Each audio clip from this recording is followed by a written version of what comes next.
অস্ট্রেলিয়ার সাথে বাংলাদেশের খেলা। এখন বাংলাদেশ কোন ধরনের রণকৌশল নিয়ে মাঠে নামতে পারে, অস্ট্রেলিয়া দলটা কেমন হতে পারে, বাংলাদেশের প্লেইং ইলেভেনটা কিরকম হতে পারে, আমরা আমাদের একাদশে কয়জন বলার রাখবো, কয়জন ব্যাটসম্যান রাখবো, কয়জন অলরাউন্ডার রাখবো, লিটন কুমার দাস তিনি কি কিপিং করতে পারবেন নাকি তিনি শুধুমাত্র ব্যাটিং করবেন, উনি যদি ব্যাটিং করেন শুধু তাহলে কি জাকের আলী খেলবেন নাকি অমিত খেলবেন। ভাই অনেকগুলো প্রশ্ন আছে, তবে একটু মনে করে দিতে চাই আপনাদেরকে 2003 সালে যখন আমরা অস্ট্রেলিয়াতে গিয়েছিলাম প্রায় 23 বছর আগে, ওই দলটার সাথে যদি আপনি বর্তমান দলটা কম্পেয়ার করেন কোন দলটা বেশি শক্তিশালী? অস্ট্রেলিয়ান দল। আপনি যদি ব্যাটিংটা নিয়ে একটু কথা বলেন, ওই সময় যারা ব্যাটিং করতে পারতো Langer, Matthew Haden, Ponting, Darren Limon, Steve ওয়া, অ্যাডাম গিলক্রিস্ট, ভাই এটা হচ্ছে ব্যাটিং অর্ডার, অন্যতম বিধ্বংসী একটা ব্যাটিং অর্ডার ছিল। কিন্তু আপনি কিন্তু মনে করেন না যে 2003 সালে তাদের দলটা খারাপ ছিল। ওই সময়টা কিন্তু অস্ট্রেলিয়া একদম পিক টাইম ছিল, যারাই খেলতে পারতো মারাত্মক। আপনি যদি বোলিংয়ে খেয়াল করে দেখেন, গ্লেন ম্যাকগ্রা, গিলিস্পির সাথে কিন্তু বাংলাদেশের একটা অন্য ধরনের যোগসূত্র আছে। আপনাদের মনে পড়ে কি? গিলিস্পি তার জীবনের সর্বশেষ ম্যাচটা টেস্টে আমাদের সাথে খেলেছিল সম্ভবত বাংলাদেশের মাটিতে, উনি 200 করতে পেরেছিলেন। 200 করার পরে উনি আর একটা ম্যাচও অস্ট্রেলিয়ার হয়ে খেলতে পারেন নাই। তবে জ্যাসন গিলিস্পি কিন্তু মোটামুটি ভালো বলার, ব্রেটলি গতিদানব, কি বলবেন ভাই, মারাত্মক বলার। তার ইয়র্কার এতটাই পারফেক্ট ছিল, তার বাউন্স ডেডলি ছিল ভাই। তৎকালীন সময়ে এক ছিল শোয়েব আখতার, এক ছিল ব্রেটলি, অত্যন্ত পছন্দের বলার আমার। এমনকি স্টুয়ার্ট ম্যাকগিল দুর্দান্ত লেগ ব্রেক করতে পারতেন। হয়তোবা তিনি যদি অন্য সময় জন্মগ্রহণ করতে পারতেন, হয়তোবা তার ক্যারিয়ারটা অনেক সুন্দর হতে পারতো। কি কারণে? তিনি কিন্তু একটু ভুল টাইমে জন্মগ্রহণ করে ফেলছেন। শান ওয়ান বিশ্বের 1 নম্বর লেগ ব্রেক বলার বা 1 নম্বর স্পিন বলার, ওনার সময় যেহেতু তিনি জন্মগ্রহণ করে ফেলছেন, এই কারণে তিনি দলে ওই পরিমাণ সুযোগ পান নাই। তবে যদি আপনি তার স্ট্যাট খেয়াল করে দেখেন, উনি কিন্তু অল্প ম্যাচে অনেক বেশি উইকেট নিতে পারছেন। এখন বর্তমান টিমটা যদি খেয়াল করে দেখেন, এখন আমাদের ভয় কোন জায়গায়? যদি উপর থেকে ট্রাভেস হেড 4 ছক্কার বন্যা বসায় দেয়, এটা একটা ভয় আছে। তবে ট্রাভেস হেড অনেকদিন পরে কিন্তু লাল বলের ক্রিকেট খেলবেন। এটা কিন্তু আমাদের জন্য একটা সুযোগ যে আমরা যদি উপর থেকে অস্ট্রেলিয়ার 1টা থেকে 2টা উইকেট ভালো দিতে পারি, তাহলে কিন্তু এটা আমাদের জন্য একটা প্লাস পয়েন্ট হতে পারে। কি কারণে বললাম? ট্রাভেস হেডের যে পার্টনার, এই জায়গায় একটু দুর্বলতা। কি কারণে? আপনি খেয়াল করে দেখেন, ওসমান খাজাওয়ালা উনি রিটায়ারমেন্টে চলে গেছেন, উনি অবসরে চলে গেছেন। এমনকি ডেভিড ওয়ার্নার, এই দুজন ব্যাটসম্যান কিন্তু ওপেনিং করতে পারতেন। এখন এই একটা জায়গায় এমনকি ট্রাভার্স হেডও যে বেশি দিন ধরে ওপেনিং করতেছে, এরকম না, বিষয়টা 6-7 মাস হবে বা 1 বছর হতে পারে সর্বোচ্চ। তো ওপেনিং পার্টনার যদি আমরা খুব দ্রুত ব্রেক করতে পারি, যদি হাসান মাহমুদ এমনকি তাসকিন যদি তাদেরকে আউট করে দিতে পারে, তাহলে কিন্তু নিচের দিক থেকে আমরা একটু প্রেসারে ফেলাতে পারবো। কোন জায়গায়?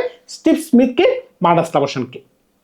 যদি কোনো কারণে এখান থেকে একজন উইকেটকে আমরা ফেলাইতে পারি, তখন কিন্তু ভারতের মিডল অর্ডার কিন্তু অস্ট্রেলিয়ার মিডল অর্ডার কিন্তু একটু দুর্বল। কি কারণে? ক্যামেরন গ্রিন তিনি কিন্তু লাল বলে ওই ধরনের ছন্দা নেই। কোনো সময় আপনি বলতে পারবেন না যে তিনি একদম প্রপার ব্যাটসম্যান, ধরে সই খেলতে পারতেছেন, এমনকি 4 ছক্কার বনা বসাইতে পারতেছেন।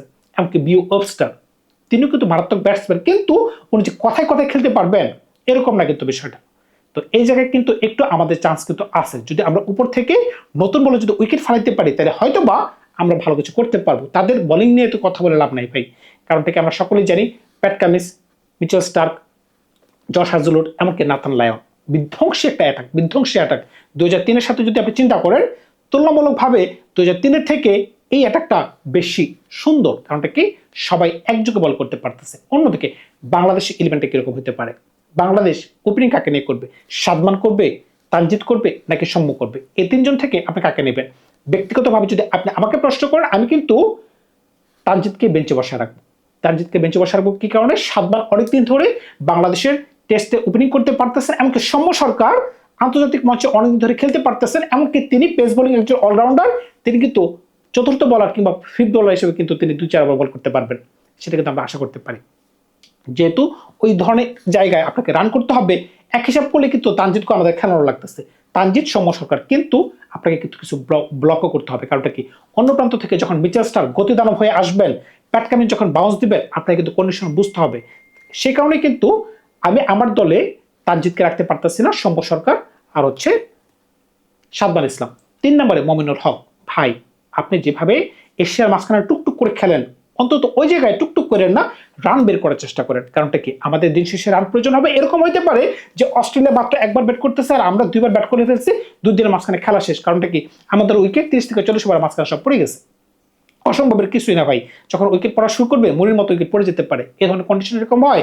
শুধুমাত্র বাংলাদেশ না, আমরা তো নতুন, আমরা তো পরিমাস টিম। বিশ্বের অনেক বড় বড় টিম যেমন ইংল্যান্ড বলেন, সাউথ আফ্রিকা বলেন, ভারত বলেন, ওই সকল জায়গায় নাকচুবানি খাইছে।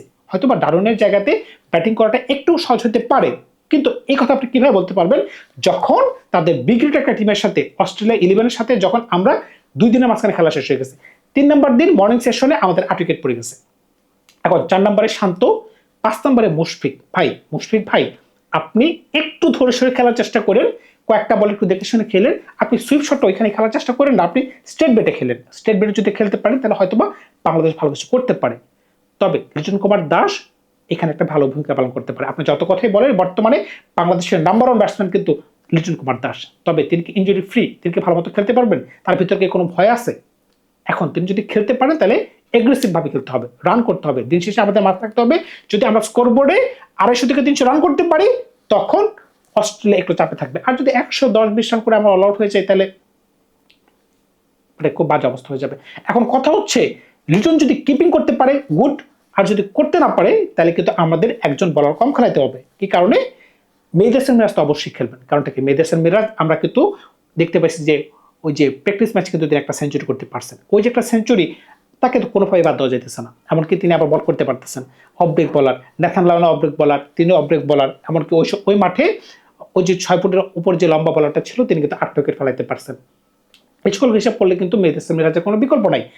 এরপরে আপনি কি জাকির আলী অনিককে খেলাইবেন, নাকি অমিতকে খেলাইবেন, নাকি তাইজুলকে খেলাইবেন? এই একটা জায়গায় কিন্তু প্রশ্ন। 8 নম্বর পজিশনে কিন্তু অস্ট্রেলিয়ার কন্ডিশনে কিন্তু আমাদের ব্যাটসম্যান প্রয়োজন। যত কথাই বলেন আমরা যেহেতু ব্যাটিংয়ে দুর্বল, এখানে আমাদের ব্যাটিং অর্ডারটাকে মজবুত করতে হবে। আমি কিন্তু চলে যেতে চাই জাকির আলী অনিকের সাথে। কি কারণে? আমি যতগুলো ম্যাচ দেখছি তিনি কিন্তু ফাইটার, তার কাছে স্ট্রোক আছে।